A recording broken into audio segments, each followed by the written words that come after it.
Kinalulugot ko kayo kung kilalang lahat. Aba, Padre Damaso, ang kura ng San Diego.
Mga pangarap, mga liwanag at dilim, sa kapanahunan ng kadiliman. Marahil ay maraming nagdurusa, maraming nagtatahimik, ngunit napapahamak. Oo, naninirahang takot at naghihinagpis. Hihintayin ko ang araw na itong lahat ay lilipas, malayo sa kabiguan at pangapi. Kaya kayong mga kalaban, mga dayuhan, huwag niyo akong salingin. Noli mi tangere. Alamin ninyo ang kwento ng mga taga San Diego. Maraming malungkot, masungit, marami rin ang nagsasaya. Parang walang problema. O di kaya'y nagkukunaring walang problema. Sakali anlawabi ng Binondo sa isang malaking bahay, nakatira si Don Santiago de los Santos, na higit na kilala bilang Kapitan Tiago. Kilala siya sa buong bayan dahil sa kanyang kayamanan, lalo't higit sa kanyang kabaitan. Isang gabi sa kanyang tahanan,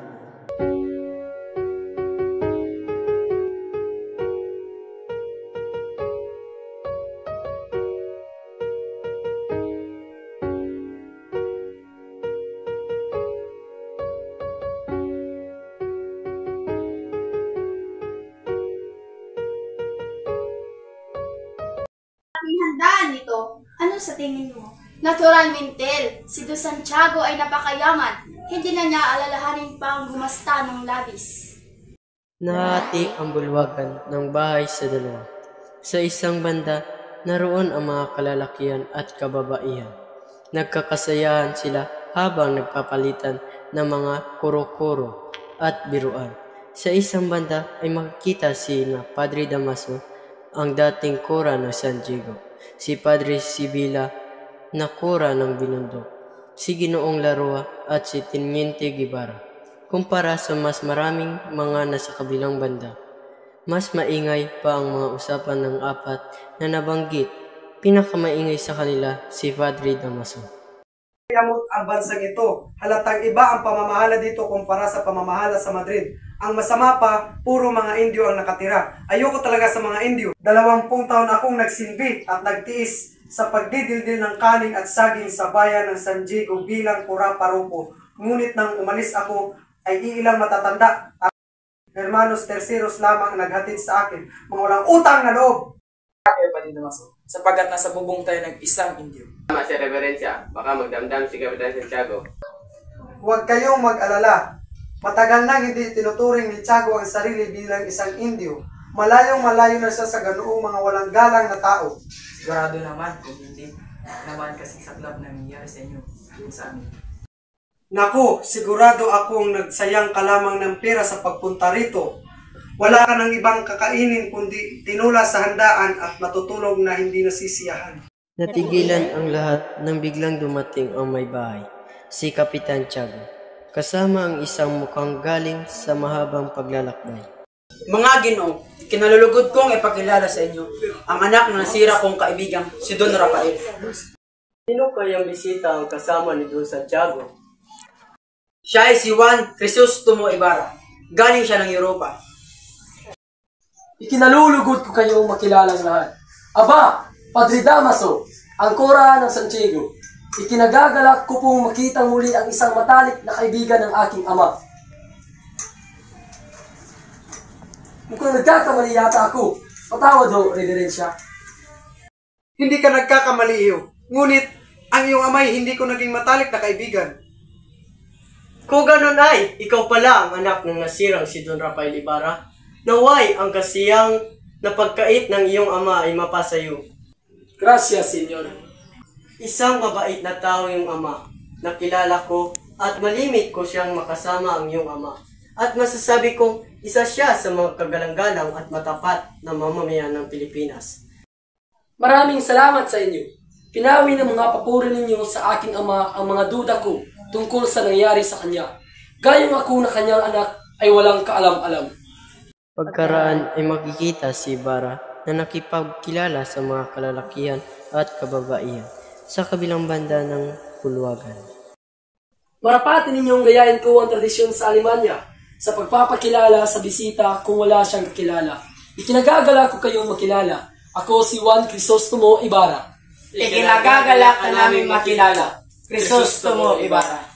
Kahit na magaganda ang mga taga-Europa, wala pa rin tatalo sa ganda ng mga kababaihan sa ating bansa. Sus, kasinungalingan. Marahil nadala mo rin yung iyong tinuran mula sa ibang bansa.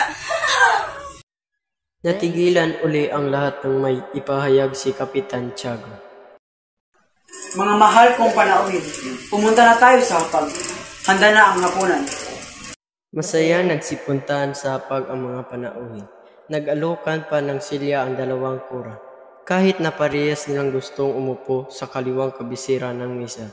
Sa huli ay naupo rin si Padre Sibila sa silya na ikanaama rin ng loob ni Padre Damaso. Naupo na lamang siya sa tabi ng pari.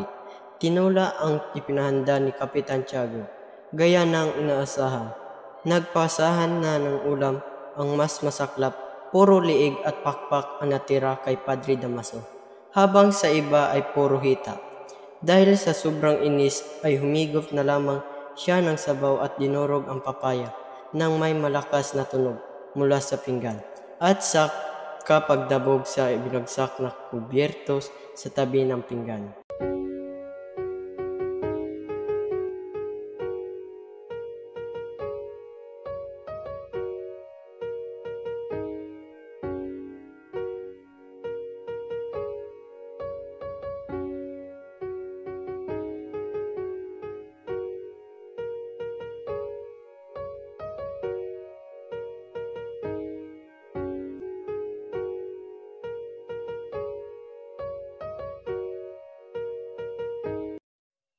Nang malapit nang matapos ang hapunan, ay nagsalita si Ginoong Laruha.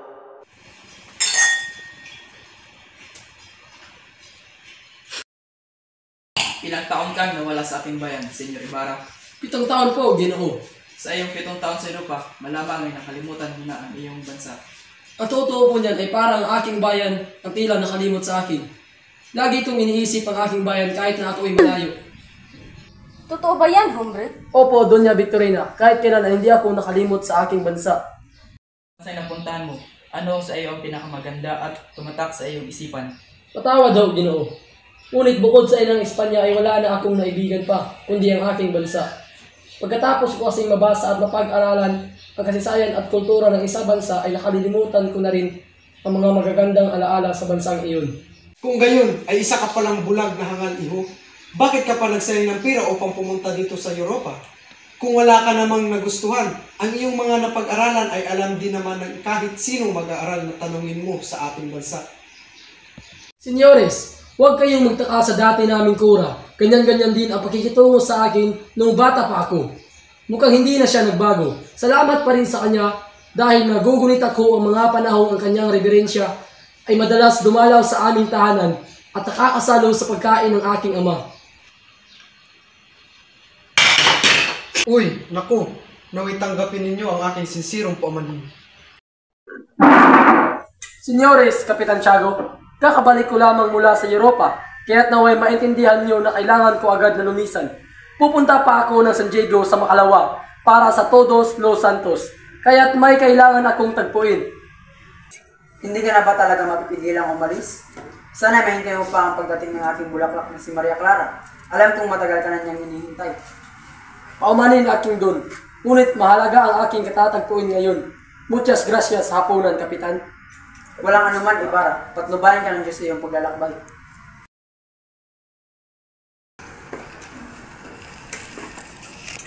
Pagkaalis ni Ibarra ay halata sa mukha ni Padre Damaso ang matinding inis tungkol sa buong araw.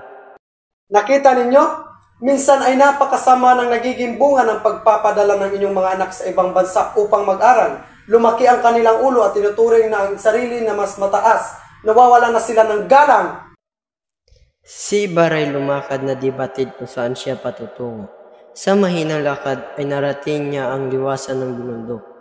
Nagpatuloy siya sa daang sakristiya, naroon ang mga inchik na nagtitinda ng sorbetes at mga babaeng nagbibili ng punong kahoy.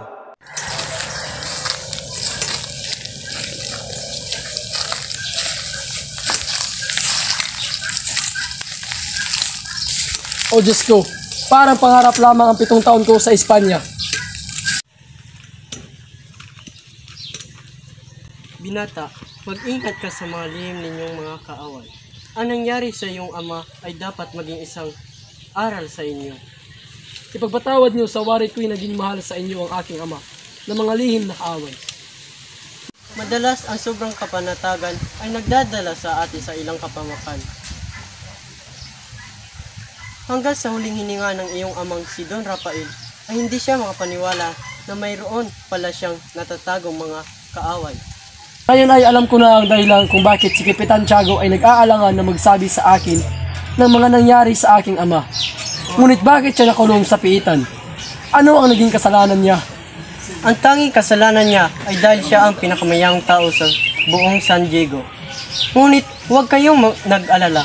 Ang mabulok sa bilangguan sa bansang ito ay maituturing na kabayanihan. Ngayon ko lang nalaman ang tunay na nangyari sa aking minamahal na ama. Napakalupit ng sinapit ng aking ama. Patawad po, ngunit kailangan ko na pong umalis. Ipauubaya ko na lamang kay Kapitan Tiago ang iba pang nangyari upang kanyang ikwento. Muchas gracias, Teniente, sa pagbabahagi mo ng iyong kaalaman tungkol sa nangyari sa aking ama. Di nada, Senyor Ibarra.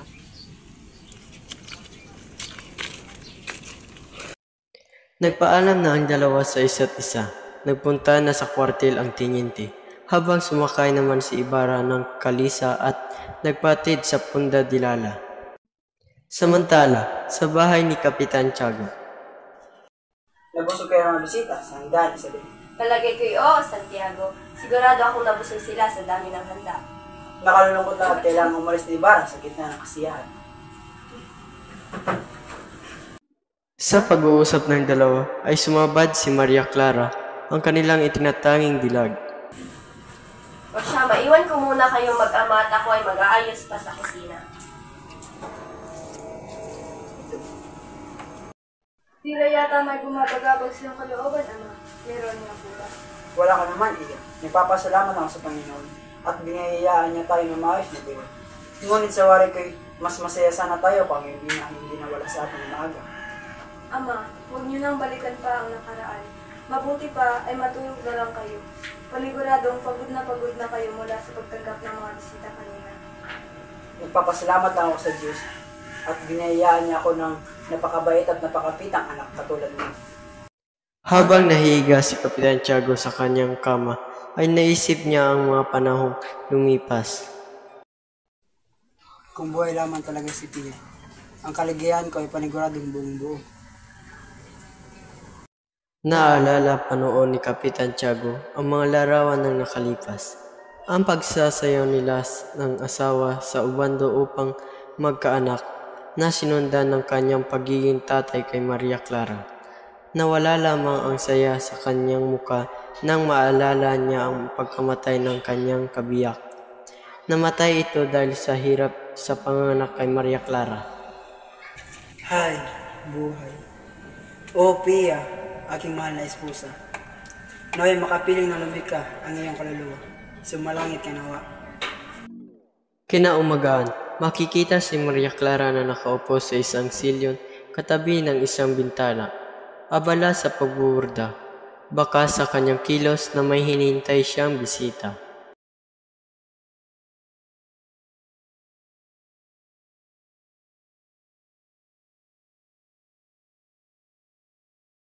Mahabaging Panginoon, tanghali na, ano kaya ang dahilan ng kanyang pagkahuli? Ang kanyang pagkainip ay napawi ng may kalisang pumara sa tapat ng kanilang tahanan.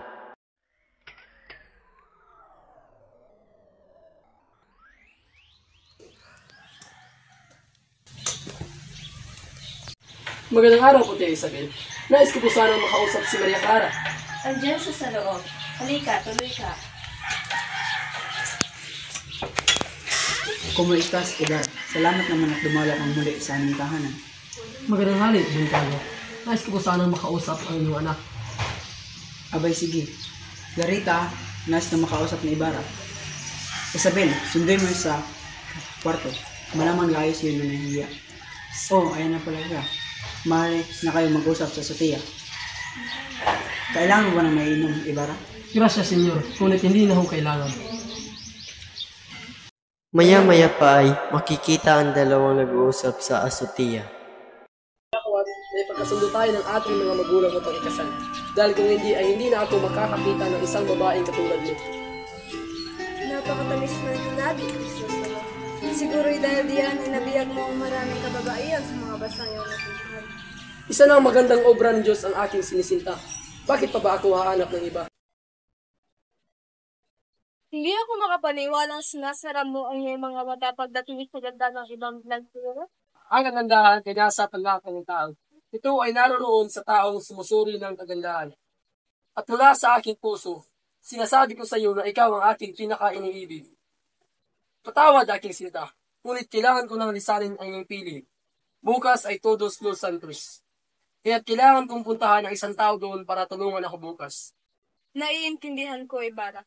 Naway maglakbay ka ng ligtas at matiwasay. Paalam aking minamahal.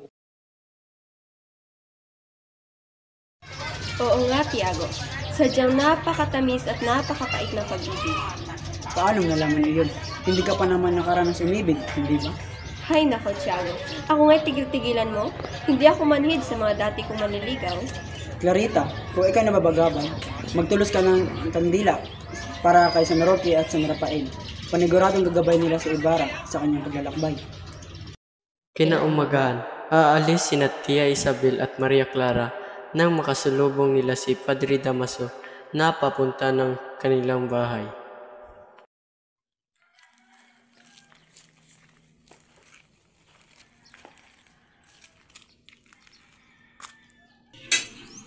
Magandang umaga po, Reverensya. Magandang umaga rin, Isabel. Maria Clara, mukhang may paroroonan ka. Saan ang iyong paroroonan? Pupunta kami ng Biaterio, Padre. Kukunin ko lamang ang aking mga natitirang gamit doon. O sige, o bueno, pupuntahan ko lamang iyong ama. Naway ligtas kayo sa inyong paglalakbay. Muchas gracias, Padre. Tingnan lamang natin kung sino masusunod sa atin. Nang umalis na ang dalawa, pumanhik na ng hagdan ang pari habang mukhang may iniisip. Santiago? Santiago! O Padre, anong sabihin niyo? May gusto na ako sabihin sa iyo importante. Doon tayo sa lugar na hindi tayo maririnig.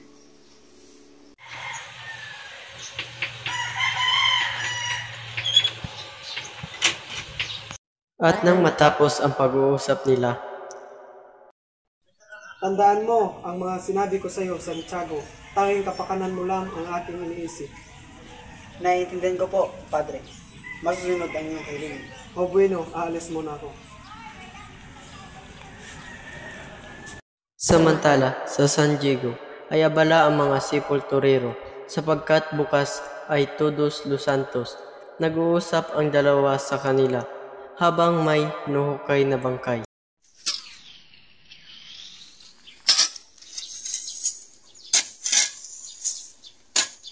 Oy, sa ibang lugar na tayo magukay. Bagong-bago pa yan, oh. Pare-pareho ng bagong libing ang mga yan. Ayaw ko na. May mga dugo pa ang mga buto. Masyado ka ng masilan. Kung ikaw humukay ng aking ginawa, isang bangkay na may 20 araw pa rin nalilibing. Madilim ang gabi noon. Umuulan. Namatay pang aking ilawan. Nakakakilabot naman yung sinabi mo. Natanggalan pa ako sa mga taon, kaya tumabas ang kalahating katawan ng bangkay. Saksakan ang bawang katawan ng bangkay at binuhat ko yun sa gitna ng malakas na ulan. Bakit mo ginawa yun? Bakit mo hinukay ang bangkay? Sinong nag-utos sa'yo? Sino pa? Hindi yung kurang malaki. Anong ginawa mo sa bangkay? Para ka naman Guardia Civil kung magtanong. Ang utos sa akin ng kurang malaki. Ilibing ko sa libingan ng mga incheck ang bangkay na hinukay ko. Hindi ko nagawa dahil malakas ang ulan at malayo ang libingan ng mga incheck. Ayaw ko nang magukay. Natamaan ko yung isang bungong biyak. Panigurading hindi ako makatulog mamayang gabi nito. Dahil sa Todos los Santos, noong araw na iyon, ang sementeryo ng bayan ng San Diego ay nabuhay muli dahil sa pagtagsa ng mga tao. Pumunta rin si Ibarra para bisitahan ang puntod ng ama, kasama ang isang utusan.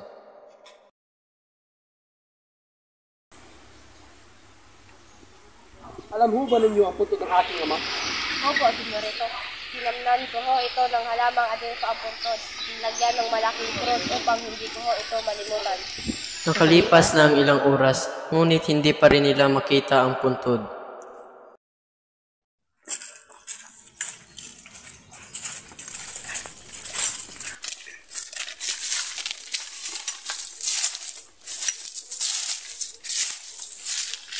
Akala ko ba ay alam ninyo ang kinalalagyan ng puntod ng aking ama? Dispensya, senyorito. Alam ko noon po talaga eh. Hindi ko lang maintindihan bakit tayo nawawala. Ayun po, oh. Alam ko dyan siya nakailibing.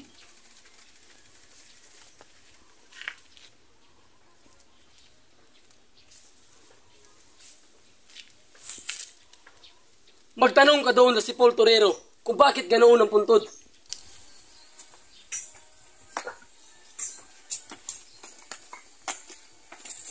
Mawalang galang na po. Alam niyo po ba kung nasaan yung malaking cross sa puntod ng pangalang Don Rafael Ibarra? Yung cross sa puntod na may mga bulaklak. Sinunog ko na po. Sinunog? Opo, pinasunog yun ng kurang malaki. Kung gayon, bakit hinukay ang bangkay ng aking papa? Saan nyo dinala ang kanyang bangkay? Inutos po sa akin ng kurang malaki na ilibing sa libingan ng mga inchik. At ginawa mo naman ang sinabi niya. Hindi po, mabigat po ng bangkay at napakalakas po ng ulan. Kaya inilaga ko muna sa ilog ang bangkay niya. Patawad po, senyor. Sa sobrang sakit ng nadama para sa ama ay hindi napigilan pa ni Ibarra ang damdamin. Nang hindi na niya kaya ay mabilis siyang tumalikod at umalis sa kanyang daan pauwi. Ay nakasalubong niya ang kura ng San Diego, si Padre Salvi. Tinignan siya ng masama ni Ibarra. Hinila ang kanyang suot na sutana at kinausap. Ikaw ba? Ikaw ba ang gumawa ng ganong kalapastangan sa aking ama? Ikaw ba? Sumagot ka! Kung ano naman iyon, sinasabi ko sa iyo ngayon pa lamang na wala akong alam tungkol sa sinasabi mo. Kung hindi ikaw, sino? Sigurado ako na hindi ako ang hinahanap niyo, kundi ang pinalitan ko na kura na si Padre Damaso. Sobrang galit at muhi ang naramdaman ni Ibarra para kay Padre Damaso. Dahil sa kanyang hindi mapigilang emosyon, ay tinahak na lamang niya ang daan patungo ng kanilang bahay. Ang pari naman ay nabuwal sa pagkakabitaw sa kanya ni Ibarra. Tawad po, Reverensya. Para sa akin, Senyor Ibarra. Hindi niya po alam ang kanyang ginagawa dahil sa sobrang galit. Napatawad ko na siya, ngunit para sa akin, napakasakit ng kanyang sinabi. Hindi ko siya masisisi sa kanyang ginawa.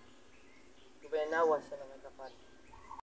Nakauwi na si Ibarra sa kanilang tahanan. Galit at malungkot pa rin siya, kaya't nung siya na lang ang nasa bahay, ay binuhos niya ang kanyang emosyon na parang hindi pa niya iyon nagagawa noon. Hindi na alintana ni Ibarra ang paglipas ng oras hanggang tumunog ang kampana sa kampanaryo ng simbahan.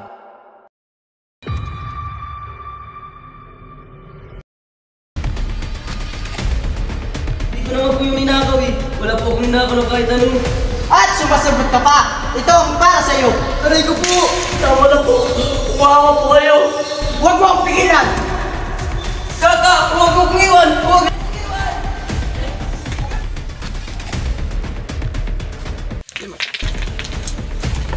Nagugutom mo, sis, ah. Nasa yung pagkain. Pero sa mga... Aalis ako.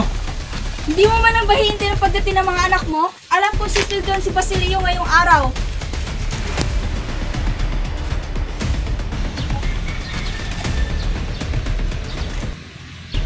Tao po, magandang araw po. Sino po sila? Ako po si Sisa, ang ina ng sakrista na si Crispin. Maari ko po ba makausap ang kura? Hindi maaari, may sakit ang kura. Kung gayon, gusto ko lang sana makausap ang aking anak na si Crispin. Huwag ka na magkaila. Alam ng lahat na si Crispin ay nasa iyong bahay. Si Leo naiwan sa bahay. Ngunit si Crispin naiwan lamang dito. Naiwan nga, ngunit tumakas rin pagkatapos ng pagnakaw na maraming bagay. Baka hinahanap na siya ng mga Guardia Civil. Alam mo, napakabuti mong asawa, ngunit ang anak mo asasama ng mga wali katulad ng kanyang ama. Lalo na yung maliit, baka higitan pa kanya ang kanyang ama. Tumayo ka nga. Umalis ka dito. Umalis ka na, nakakahiya ka sa simbahan.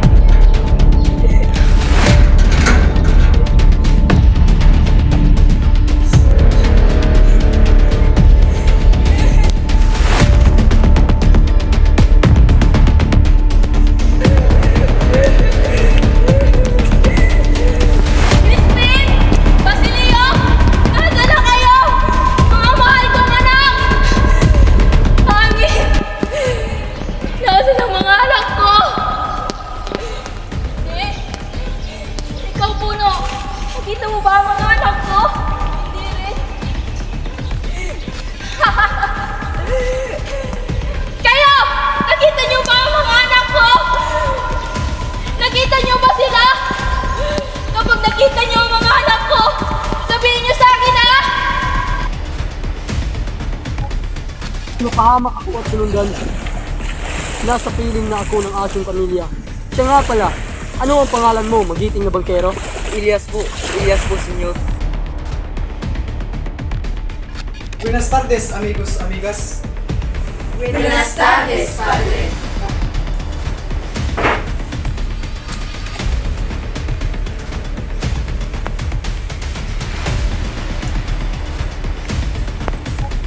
Bakit hindi ninyo ipagpatuloy ang inyong pag-uusap?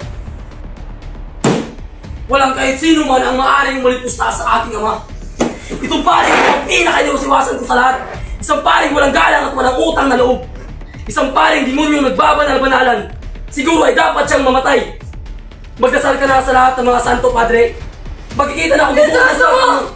Bakit para sa akin naman sa kanya? Vamos! Guardia! Dili ay sa... Amen! Nakasipagtar sa Espanyol.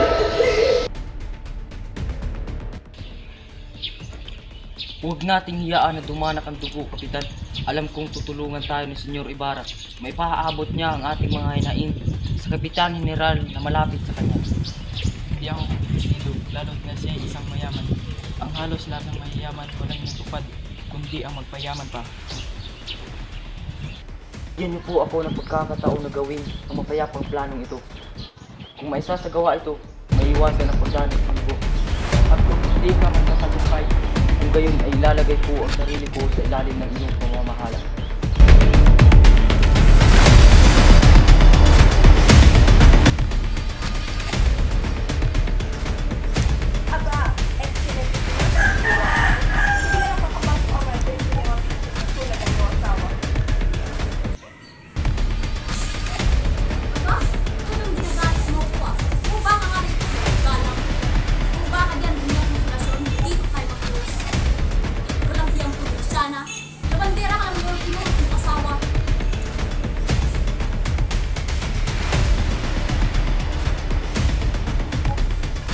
Tangya ka? Halika nga rito.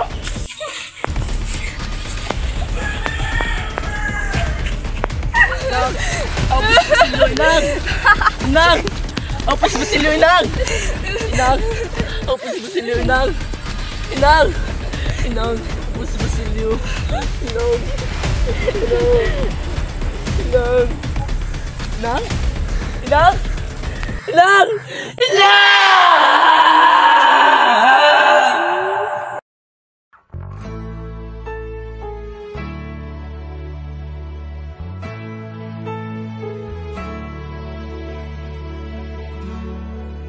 Kailan kaya matatapos ang gulo?